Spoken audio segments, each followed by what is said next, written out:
Filosofía en la calle.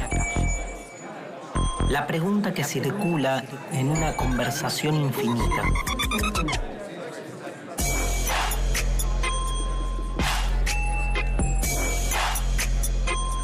La filosofía que vuelve a recuperar su vocación originaria. La pregunta por el porqué, irrumpiendo en una plaza, en una calle, en un río, pero sobre todo con el otro. Las obras clásicas de la filosofía diseminándose por la ciudad para que cualquiera se apropie de sus ideas y, si quiere, las incorpore para pensarse a sí mismo desde diferentes perspectivas. Pensarse por fuera del sentido común establecido. Emanciparse.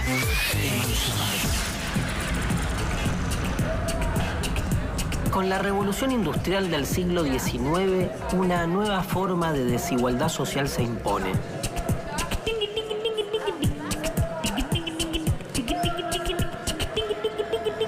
Karl Marx, en el Manifiesto Comunista, la denuncia y suelta su fantasma como una alternativa posible: el fantasma del comunismo.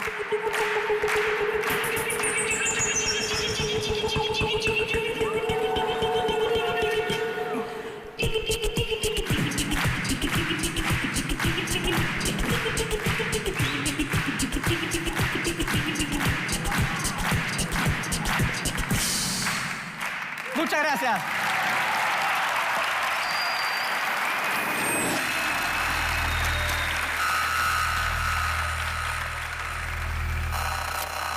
Hay un filósofo francés llamado Paul Ricoeur que en un texto hace la siguiente clasificación. Toma a tres pensadores de finales del siglo XIX y principios del XX y los junta a los tres bajo la categoría de la escuela de la sospecha. Esos tres pensadores son Marx, Nietzsche y Freud. Freud con el inconsciente, mostrando que lo que suponemos que son las motivaciones de nuestras acciones en realidad siempre son desconocidas. Nietzsche con su idea de, su crítica radical al lenguaje y a la posibilidad que tenemos los seres humanos de dominar lo que decimos, cuando en realidad, más que hablar el lenguaje, es el lenguaje el que nos habla. Y Marx con su famosa teoría de la enajenación o alienación, según la cual en realidad las cosas que nosotros creemos que pensamos, decimos o hacemos responden a motivaciones que no son propias.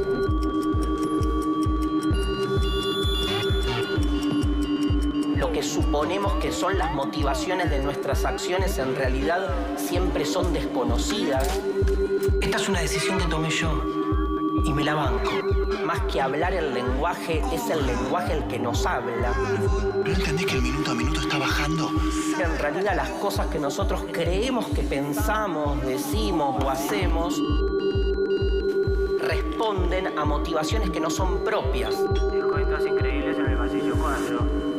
En los tres casos, Ricoeur lo que ve es la necesidad de romper con la cotidianeidad tal como se nos presenta de manera unívoca. Como si los fenómenos que rodean todo lo que hacemos estuviesen tan naturalizados que uno entonces los acepta como que son propios de las cosas. Los tres pensadores van por la misma línea: la desnaturalización. Romper con la cotidianeidad tal como se nos presenta de manera unívoca. La escuela de la sospecha lo que genera en nosotros es la posibilidad de detener la realidad y pensar que todo lo que estamos de alguna manera observando o viviendo podría ser de otra manera. A nosotros nos interesa pensar a Marx a partir de lo que escribe junto con Engels en este texto que vamos a analizar hoy, que es el Manifiesto Comunista, que lo escriben con Engels en 2 meses, Lo escriben desde diciembre de 1847 a enero de 1848. Lo publican en febrero de 1848, si no recuerdo mal, el 21 de febrero de 1848. ¿Y saben cuántos años tenía Marx cuando escribió el Manifiesto Comunista? No. 26 tiraron acá. Piensen que Spinetta escribió Barro tal vez a los 15 años. ¿Sabían? 15 años tenía Spinetta cuando escribió Barro tal vez. Mirémonos a nosotros con nuestras edades. ¿Qué hemos hecho? ¿Qué hemos hecho durante todo este tiempo? Bueno, tenía Marx 29 años. O sea, lo primero que hay que decir para empezar esta clase es lo siguiente. Basta de pensar que para leer a Marx hay que ser marxista. Es como pensar que uno no puede leer la Biblia si no es un creyente furibundo y dogmático. Me parece que lo interesante, al revés, es entender el impacto que genera este texto en la historia de la cultura moderna. No es un libro menor. Que sea un manifiesto, ¿qué significa? Un manifiesto no es simplemente un libro teórico. Un manifiesto es un libro para la acción. Y eso no es casual, porque podemos claramente entender que Marx y en general la teoría marxista repiensa la relación entre la teoría y la praxis. Marx entiende que si la filosofía no sirve para cambiar al mundo, no sirve para nada. O peor, sirve para lo contrario, sirve para reproducir lo existente. Cuando él dice los filósofos no han hecho otra cosa que interpretar el mundo, significa no han hecho otra cosa que sostener y legitimar el status quo. Pero una filosofía realmente revolucionaria que hace a una verdadera filosofía es aquella que logra transformar la realidad. El Manifiesto Comunista es un libro que se escribe, digamos, en el fragor de 2 revoluciones. Por un lado, la revolución del 48 y por otro lado, la revolución industrial. La revolución del 48 son las primeras revoluciones donde aparece por primera vez la voz del obrero. ¿Se encuentra bien, señor? El obrero como clase, lo que se llama la clase proletaria... ¿Qué va? Agarrá la caja y empieza a bajar. Surge en consonancia con el surgimiento del capitalismo. Todo plástico, todo chino. Es fundamental entender esta idea de que la clase obrera nace, ¿sí?, junto con el capitalismo y que tiene un surgimiento histórico, porque a nosotros nos es fácil de nuevo, recuerden el principio de la clase, naturalizarla, o sea, hablar de que hubo obreros siempre, y nos olvidamos que en la antigüedad no había obreros, había esclavos, que en la Edad Media no había obreros, había vasallos. La revolución del 48 encuentra por primera vez a la clase obrera constituida y entonces la Liga de los Comunistas, o sea, estos personajes revolucionarios que empiezan a pensar en un cambio radical del mundo, se encuentran con esa revolución en su salsa. Por eso el manifiesto tiene que ver con esa época y tiene que ver con la otra revolución, que es la revolución industrial. La revolución industrial supone una transformación ¿en qué? En las condiciones de trabajo. En el inicio de todo cambio están los cambios en nuestras condiciones de producción. Sí, tenemos que ver... A ver, un cachito. Flaco, escuchame una cosa.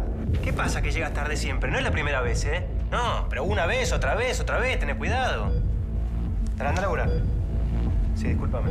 O sea, todo cambio social se inicia siempre, dice Marx, en los cambios que la tecnología genera en nuestra forma de trabajar. Cambia el trabajo y después cambia todo. Tecnovisión, buenas tardes. Habla Oscar. ¿Usted se enchufó? Dígame su nombre de cliente. ¿Con J? Enchúfela. Me están llamando. Sí, yo estoy con eso. Buenas tardes. ¿Con J? No, señora, Pero por otro lado, lo que genera la revolución industrial es que se instala la idea de un cambio permanente. O sea, en la revolución industrial empezamos a asistir a la idea de que todo el tiempo se van revolucionando los medios de producción, que cada tantos años empieza a surgir un nuevo invento que modifica las formas en que trabajamos. Eso genera una sensación de cambio permanente. Es como que todo sucumbe, es como que nadie puede estar tranquilo ni seguro, nadie puede aferrarse a nada concreto, a nada estable. Y dice lo siguiente: todo lo sagrado se profana, todo lo sólido se desvanece en el aire. El texto de Marx comienza con una famosa frase que dice lo siguiente: un fantasma recorre Europa, el fantasma del comunismo. Todo el mundo obviamente va a poner el acento en esa frase, en la palabra comunismo. Pero nosotros, como, digamos, somos piolas, vamos a poner el acento en otra palabra, la palabra fantasma. Un fantasma es algo invisible. Y de alguna manera el fantasma del comunismo, de la clase obrera como sujeto revolucionario que está buscando el comunismo, es una clase que para el burgués, para el capitalista, no existe. Entonces su característica espectral tiene que ver justamente con su invisibilidad. Está bien llamarla fantasma como algo, digamos, que no se ve. El otro elemento que hace a la característica de fantasma es su inclasificación. O sea, vieron que un fantasma no se entiende qué es. ¿Está vivo o está muerto el fantasma? Es inclasificable el fantasma y es inclasificable la clase obrera porque no encaja. Encaja para el capitalismo en la medida en que haga lo que tiene que hacer. Y la tercera, que es la que más me interesa, porque me parece que es la que atraviesa todo el texto de Marx, es que el fantasma, seguramente a todos les pasará lo mismo, aterra, da miedo. Entonces hay algo de un miedo muy fuerte que genera esto, ¿sí? El comunismo como una posición que con todas sus características, abolición de la propiedad privada, abolición de las patrias, abolición de la religión. Piensen que todas las posturas más extremas generan una sensación de quedo totalmente vacío. Es para repensar por qué genera esa sensación o cuánto tenemos puesto nosotros en nuestras propiedades privadas, en nuestras creencias, para pensar que si eso desaparece, desaparecemos nosotros.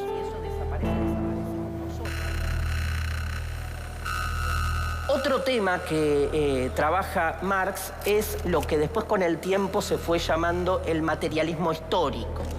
Marx en ese sentido se pelea con, digamos, lo que vendría a ser su maestro, que es Hegel.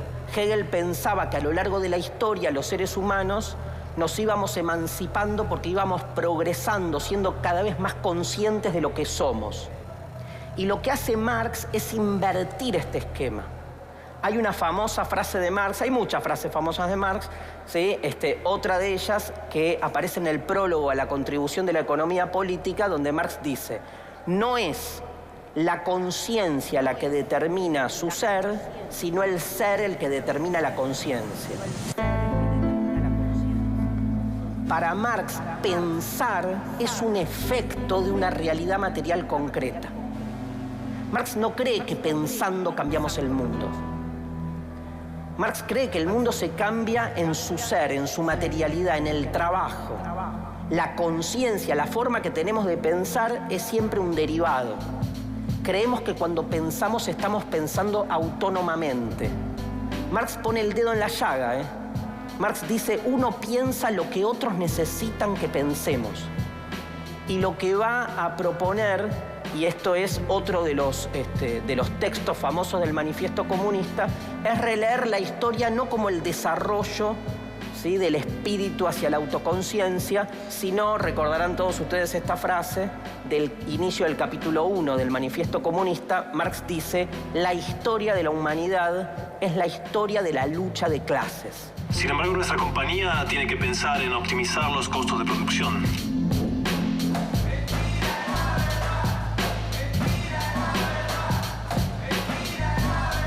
No están autorizados. Nosotros no tomamos ninguna propiedad, ¿eh? Nosotros tomamos la señal. Están interfiriendo ilegalmente una señal de televisión privada. Porque hay intereses contrapuestos, porque hay clases en pugna. ¡Fuera de! Ese es mi control. Entren. Porque la historia la escriben los que ganan. Están todos trabajando para ustedes, señores. ¿Quién se creen que son? Lo que se encuentra uno a lo largo de la historia es esta lucha de clases que explota cada tanto, genera una revolución y el mundo cambia. O sea, todo bien con la antigüedad, pero para Marx lo más importante de la antigüedad, ¿qué es? Es que era una época donde el modo de producción era esclavista, donde la lucha de clases se manifestaba entre amos y esclavos. Entonces hay que potenciar ese elemento en la lectura de la historia antigua y no lo que leemos en los manuales de historia, que vienen las pirámides, el imperio griego y romano, como si no hubiese ahí un conflicto de clases permanente. Marx modifica la lectura de la historia, la lee como lucha de clases y llega al final a el tiempo en el que él está escribiendo, porque la última etapa histórica a la que llegamos después del feudalismo es el capitalismo. ¿Cuáles son las clases en pugna en el capitalismo? Dos. Por un lado la clase capitalista o burguesa y por otro lado la clase proletaria. Los burgueses son los dueños de los medios de producción y el proletario, ¿quién es? Es el que no es dueño de nada salvo de su fuerza, claro, su fuerza de trabajo. ¿Qué hace con su fuerza de trabajo? La vende. Y entonces, al no ser dueño de nada, sino de su cuerpo y de su fuerza de trabajo, cobra por ello un salario. En una de las tesis más conflictivas y más polémicas para el marxismo, ¿sí?, el salario, dice Marx, siempre es injusto. Porque para Marx es un problema técnico, no de cantidad. ¿A qué llama Marx plusvalía? A la diferencia entre lo que yo produzco como valor y lo que cobro después por ese trabajo. Porque para Marx el fruto del trabajo es entero para el que lo realiza. Pero como uno está asalariado, evidentemente el capitalista se va a quedar con su parte, que es la ganancia. Pero esa parte con la que se queda, por decirlo tranqui, es un robo. Por eso dice Marx que no hay otra manera para pensar un cambio de perspectiva social que la revolución.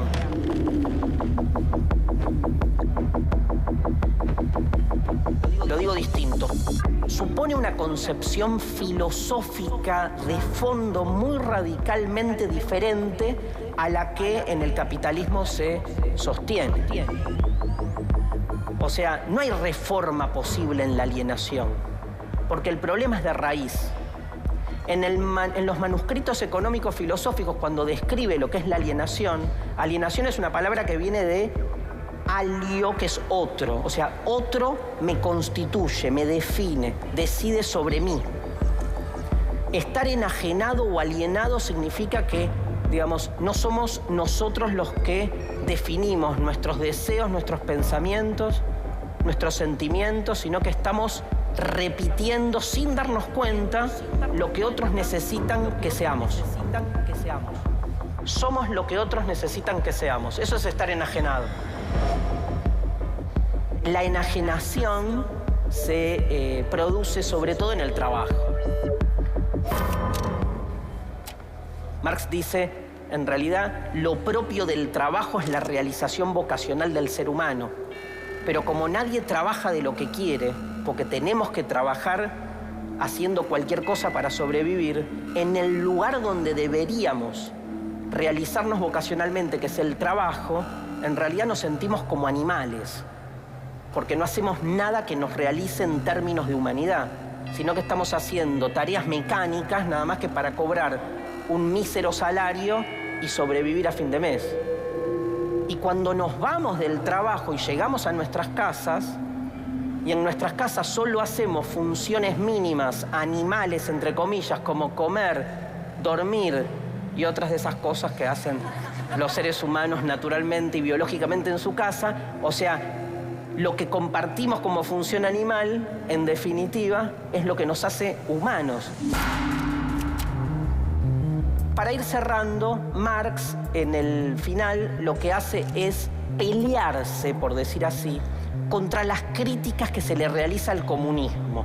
Lo que hace Marx es disolver la crítica, invirtiendo el carácter de sentido de lo cuestionado. 3 ejemplos que son los 3 más fuertes que trabaja Marx. Marx dice, se le critica al comunismo que el comunismo lo que hace es abolir la propiedad. Entonces, Marx, ¿qué dice? No es cierto que el comunismo quiere terminar con la propiedad. El comunismo quiere terminar con un tipo de propiedad que se nos impone como única, que es la propiedad privada.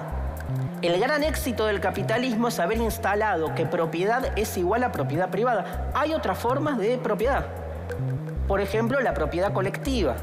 Entonces, ¿qué hace Marx? Cuando le critican al comunismo que está en contra de la propiedad, Marx dice, no, es todo lo contrario. Nadie defiende más la propiedad que el comunismo, pero la propiedad colectiva, no la propiedad privada. En esa misma lógica, dice Marx, se cuestiona el comunismo de querer abolir o destruir la familia. Marx dice, no, cero, al revés.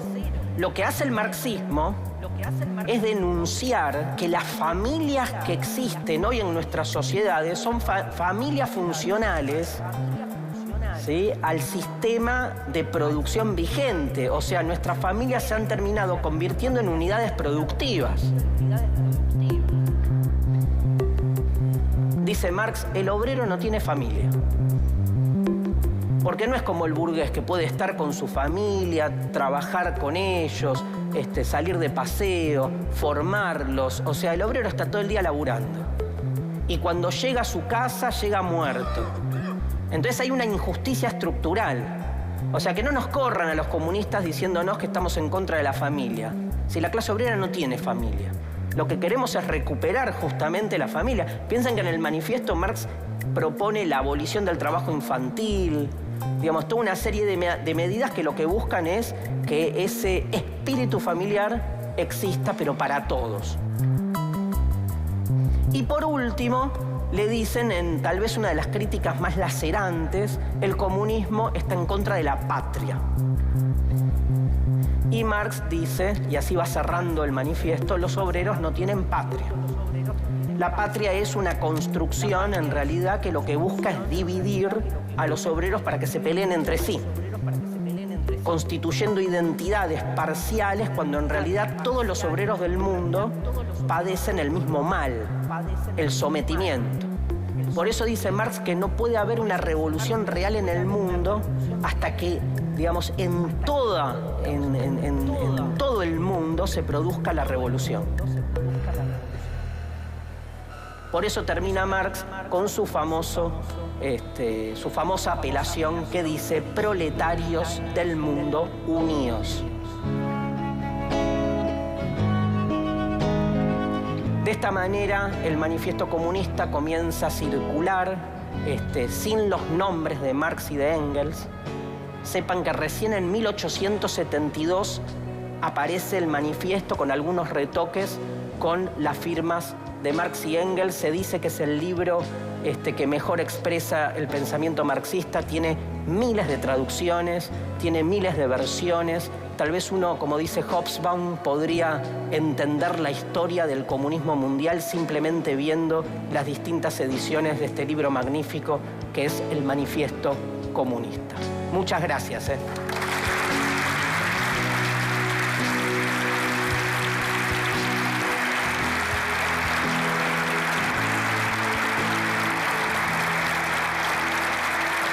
Grosos.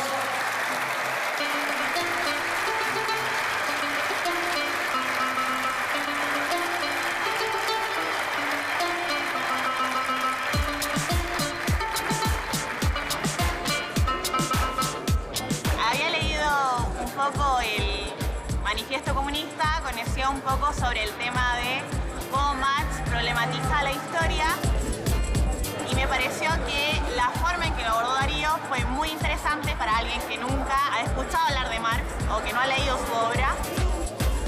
En cuanto a la lucha de clases, creo que es una realidad que sigue trascendiendo en nuestra sociedad hoy en día porque siguen existiendo clases sociales con intereses quizás antagónicos, ¿no? Como es el proletariado y la burguesía, los cuales son los dueños de los medios de producción. La cuestión de la propiedad privada o la propiedad colectiva, o distintos tipos de propiedad, no necesariamente tiene por qué ser uno de esos dos, me parece bastante interesante, particularmente porque, así como marcaba Darío durante la clase, el hecho de pensar solamente la propiedad como propiedad privada y que esa sea la única manera, creo que es una de las causas de los principales problemas que tenemos en la sociedad.